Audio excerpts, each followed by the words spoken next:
Long టర్మ్‌లో మనం wealth create చేయాలంటే రియల్ ఎస్టేట్‌లో పెట్టాలా? మ్యూచువల్ ఫండ్స్ ఎస్ఐపిలో పెట్టాలా? సో, రియల్ ఎస్టేట్‌లో పెట్టుబడి చేస్తేనే భద్రత అంటారా? లేక మ్యూచువల్ ఫండ్ ఎస్ఐపిలోనే నిజమైన స్వేచ్ఛ అన్నది ఉందా? ఇద్దరిలో ఏది నిజంగా సంపదను సృష్టిస్తుంది అని మీకు తెలుసా? చాలామంది స్టేటస్ కావాలి. కానీ కొందరికే ఫ్రీడమ్ లైఫ్ కావాలి. మరి మీరు ఏ వర్గానికి చెందుతారు? మనలో చాలామందికి నా దగ్గర సొంత ఇల్లు ఉండాలి, ప్లాట్ ఉండాలి అనేది మనసులో ఒక గాఢమైన కోరిక. అది తప్పు కాదు. కానీ కష్టపడి సంపాదించిన డబ్బు మొత్తం ఒకే ఆస్తిలో పెట్టడం సరైన నిర్ణయమా? రియల్ ఎస్టేట్‌లో రిటర్న్స్ రావడానికి సమయం ఎక్కువగా తీసుకుంటుంది. కానీ లిక్విడిటీ చాలా తక్కువగా ఉంటుంది. మీకు అనుకూలంగా మనీ తీసుకోవడం తక్కువ. ఒక ప్రాపర్టీ అమ్మడానికి కొన్ని నెలలు పడతాయి. డాక్యుమెంట్స్, బ్రోకర్స్, టెనెంట్స్ హెడేక్ ఎక్కువగా ఉంటుంది.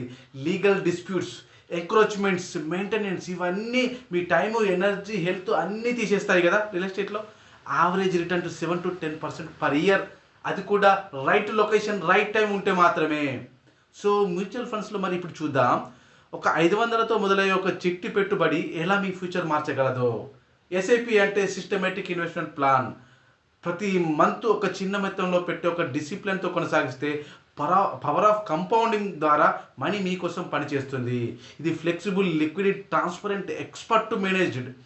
ఇప్పుడు ఎస్ఐపిలో లాంగ్ టర్మ్ ఒక 10-20 ఇయర్స్ ఇన్వెస్ట్ చేస్తే మీకు రిటర్న్స్ 12% నుండి 18% వరకు వస్తాయి.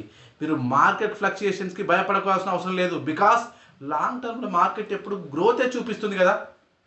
సో, ప్రారంభ పెట్టుబడి రియల్ ఎస్టేట్‌లో లక్షలు, కోట్లుగా ఉంటుంది.